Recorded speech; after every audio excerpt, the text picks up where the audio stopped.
আমার ইউনিয়ন এটা, আমি ইউনিয়নের চেয়ারম্যান। আপনি মোবাইল কোড করবেন আগে আমাকে বলতে হবে। নেত্রকোনার কলমাকান্দা উপজেলায় ভ্রাম্যমাণ আদালত পরিচালনাকে কেন্দ্র করে নির্বাহী ম্যাজিস্ট্রেটের সঙ্গে প্রকাশ্যে বাগবিতণ্ডায় জড়িয়েছেন লেঙ্গুরা ইউনিয়ন পরিষদের চেয়ারম্যান সাইদুর রহমান ভূঁইয়া। এই ঘটনার একটি ভিডিও সামাজিক যোগাযোগ মাধ্যমে ছড়িয়ে পড়ার পর বিষয়টি নিয়ে এলাকায় আলোচনা সমালোচনা চলছে। স্থানীয় বাসিন্দা ও ভ্রাম্যমাণ আদালত সূত্রে জানা গেছে, শনিবার বিকেলে কলমাকান্দা উপজেলার লেঙ্গুরা বাজার এলাকায় ভ্রাম্যমাণ আদালত পরিচালনা করেন উপজেলা নির্বাহী কর্মকর্তা মাসুদুর রহমান এবং সহকারী কমিশনার মাহমুদুল হাসান।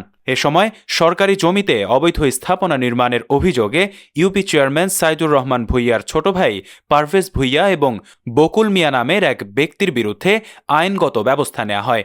আদালতের কার্যক্রম চলাকালে ঘটনাস্থলে উপস্থিত হন লেঙ্গুরা ইউনিয়ন পরিষদের চেয়ারম্যান সাইদুর রহমান ভূঁইয়া, যিনি একই সঙ্গে কলমাকান্দা উপজেলা বিএনপির সাধারণ সম্পাদক। সেখানে তিনি উপস্থিত জনতার সামনে নির্বাহী ম্যাজিস্ট্রেটের সঙ্গে তর্কে জড়িয়ে পড়েন। ভিডিও ফুটেজে চেয়ারম্যানকে বলতে শোনা যায়, আমার ইউনিয়ন এটা, আমি এই ইউনিয়নের চেয়ারম্যান। আপনি মোবাইল কোড করলে আমাকে আগে বলতে হবে। জবাবে ম্যাজিস্ট্রেট জানতে চান, কোনো আইন আছে? তখন চেয়ারম্যান বলেন, চেয়ারম্যানের আইনে আছে। আমার ইউনিয়ন এটা, আমি ইউনিয়নের চেয়ারম্যান। আপনি মোবাইল কোড করবেন আগে আমাকে বলতে হবে। ইউনিয়নের মোবাইল কোড করলে, হ্যাঁ কে বলছে এটা? কোন আইনে আছে? আরে আইনে আছে, চেয়ারম্যানের আইনে আছে। এ বিষয়ে জানতে চাইলে সাইদুর রহমান ভূঁইয়া রোববার দুপুর 12:30টার দিকে ফোন দিলে তিনি বলেন, তিনি জনগণের প্রতিনিধি হিসেবে ঘটনাটি জানতে গিয়েছিলেন।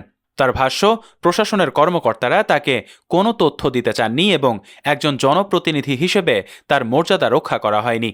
তিনি আরও দাবি করেন, যাদের বিরুদ্ধে ব্যবস্থা নেওয়া হয়েছে তাদের আগে কোনো নোটিশ দেওয়া হয়নি। সবকিছুরই নিয়ম নীতি থাকা উচিত এবং চেয়ারম্যান হিসেবে তিনি বিষয়টি জানার অধিকার রাখেন।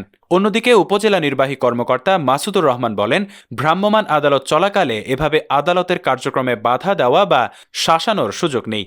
বিষয়টি তিনি তাৎক্ষণিকভাবে জেলা প্রশাসনকে লিখিতভাবে জানিয়েছেন এবং কর্তৃপক্ষ এ বিষয়ে আইনগত ব্যবস্থা নেবে।